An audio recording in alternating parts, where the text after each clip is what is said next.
it's a very gray area to pinpoint. It's very hard to know that this is really the one time they're not going to get better.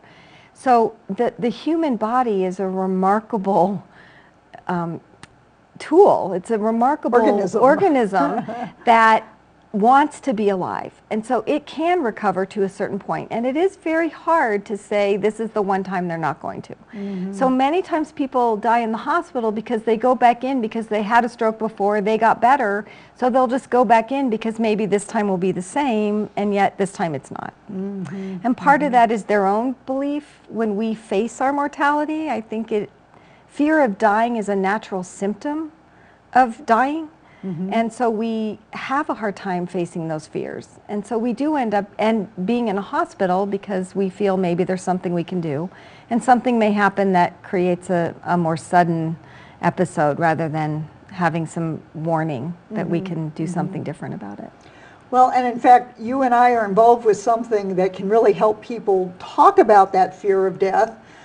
There's an event that I've held a number of times called the Death Cafe, which actually comes to us from England, where people get together and they have tea and cakes and just talk about whatever's on their hearts and their heads mm-hmm. about death. Mm-hmm. And there's no agenda, just a good sharing of thoughts and feelings. Mm-hmm. So people will definitely want to check at agoodgoodbye.com for whenever we have another Death Cafe coming up. Great, yeah.